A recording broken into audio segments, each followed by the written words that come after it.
Hi అందరికీ. ఒక useful tip చెప్తానండి. ఏంటంటే కొత్తిమీర ఫ్రెష్‌గా ఎన్ని డేస్ అన్నా ఉండడం ఎలా అనేది. కొత్తిమీర అనేది మనం ఏం చేస్తామంటే డైరెక్ట్‌గా తీసి దాన్ని ఒక పేపర్ రోల్ చేసి ఫ్రిడ్జ్‌లో పెట్టేస్తాం. బట్ అలా అస్సలు చేయకూడదు. ఏంటి అంటే కొత్తిమీర తీసుకోండి. చేతిలో కొత్తిమీర తీసుకొని ఇలా కింద రూట్స్ ఉంటాయి కదా! ఆ రూట్స్ అనేటివి కట్ చేసేసుకోండి. కింద రూట్స్ మాత్రమే. ఇవి ఎలాగో మనం కట్ చేసేటప్పుడు పారేస్తాం. అలా కట్ చేసుకొని అది తీసుకొని ఒక బాక్స్ తీసుకోండి. బాక్స్‌లో ఫస్ట్ ఒక న్యూస్ పేపర్ వేసుకోండి. న్యూస్ పేపర్ వేసుకున్నాక ఈ కట్ చేసిన కొత్తిమీర ఏదైతే ఉంటుందో అది అందులో పెట్టుకోండి. పెట్టుకున్న తర్వాత మళ్ళీ ఆ బాక్స్ సైజు న్యూస్ పేపర్‌ని కట్ చేసుకొని పైనుండి పెట్టేసేయండి.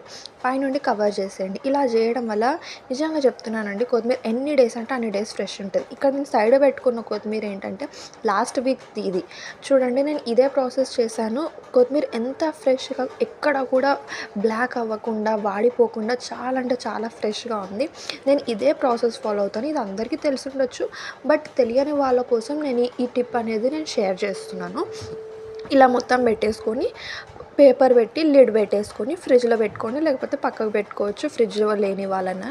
సేమ్ ఇదే ప్రాసెస్‌లో నేను కరివేపాకు కూడా చేసుకున్నాను. కరివేపాకు బాక్స్ తీసుకొని ఒకటి కింద న్యూస్ పేపర్ ఏసి రెబ్బకి కరివేపాకు వస్తది కదా! ఆ కరివేపాకుని మొత్తం ఎక్కడికక్కడ చించేసి ఇలా సెపరేట్‌గా చించేసి అందులో పెట్టేసుకొని మళ్ళీ పైనుండి న్యూస్ పేపర్ పెట్టి లిడ్ పెట్టేసి కవర్ చేసి ఫ్రిడ్జ్‌లో పెట్టేసుకోండి. చాలా ఫ్రెష్ ఎన్ని డేస్ మినిమమ్ ఒక 1, 1 ½ వీక్ వరకు ఉంటుంది.